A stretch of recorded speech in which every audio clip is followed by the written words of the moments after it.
نظري ان المجهود واخد من الولاد بشكل كبير جدا. برضه سفريه اثيوبيا اثرت بالسلب، الاجهاد كل 4 ايام ماتش في الشك طبعا مجهده جدا جدا، والسفر واللعب في طقس طبعا نقص اكسجين، لكن كل ده ما فيش مشكله. النهارده يعني لو لخصت المباراه اقول النهارده الدي اوف لفريق انبي في كل الخطوط.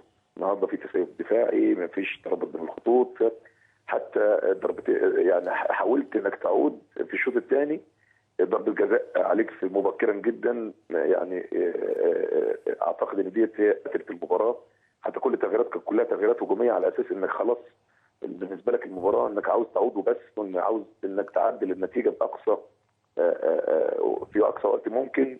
كل التغييرات كلها هجوميه، حتى انا جبت مؤمن من الطرف لعبته ديفندر على اساس انه يعمل زياده عمليه في نص الملعب، لكن كل ده خلاص انتهى. ويمكن انا قلت للعيبه مباراه لازم ننساها تماما بعد المباراه تماما ونفكر في اللي جاي، لان اللي جاي هو الاهم. لابد انك تنسى الماضي بمجرد انك تطلع من الاستاد وتبص للي جاي، لان احنا اولا في نهايه الماراثون ومحتاجين نركز لو كنا عاوزين نصعد للدوره الرباعيه. وزي ما انت شايف كده في سباق كبير جدا بيننا وبين نادي سموحه. فالمباراتين اللي جايين مباراتين مهمين جدا جدا. اولا مباراه الحدود لانها لها شقين مهمين جدا. اولا الفوز فيها هيقربك بشكل كبير جدا للدوره الرباعيه، ثم معنويا قبل سان جورج عشان تتخطى وتصل لدوري المجموعات.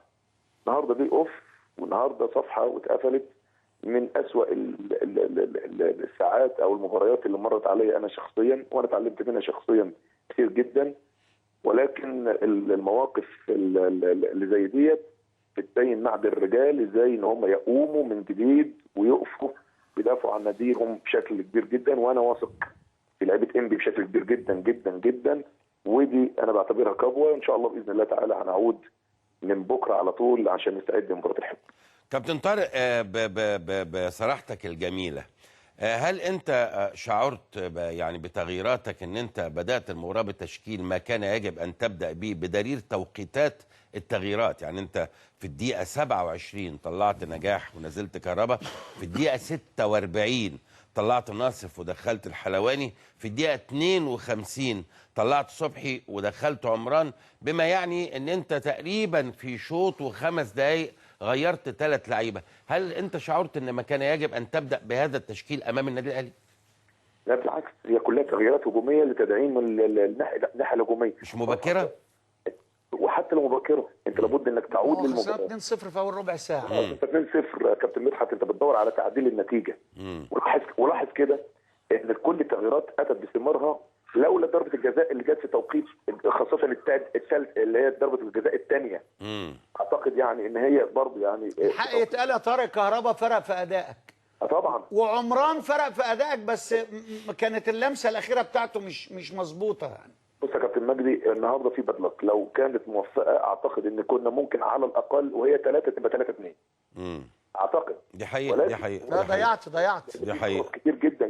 ضيعت يعني انت شوف البدلك في الوقت اللي انت بتحاول تعود حسب عليك ضربه جزاء. ما هو شعبان حط ايده في الكوره، انت ما شفتهاش؟ لو شفتها في التلفزيون ما هو ما قالش حاجه. هو ما قالش حاجه. تستغرب. هو كل ان شعبان يعني ما هو برضه خلي بالك كمان هو له ضربه جزاء الحقيقه، والكابتن رضا هيتكلم الشوط الاول بتاعت احمد رؤوف. الشوط الاول دفع في ظهر احمد رؤوف. بص يا كابتن مدحت، بغض النظر النهارده في مباراه تدرس في الاخطاء عندنا احنا بالذات، خاصه من الناحيه الدفاعيه للفرقه.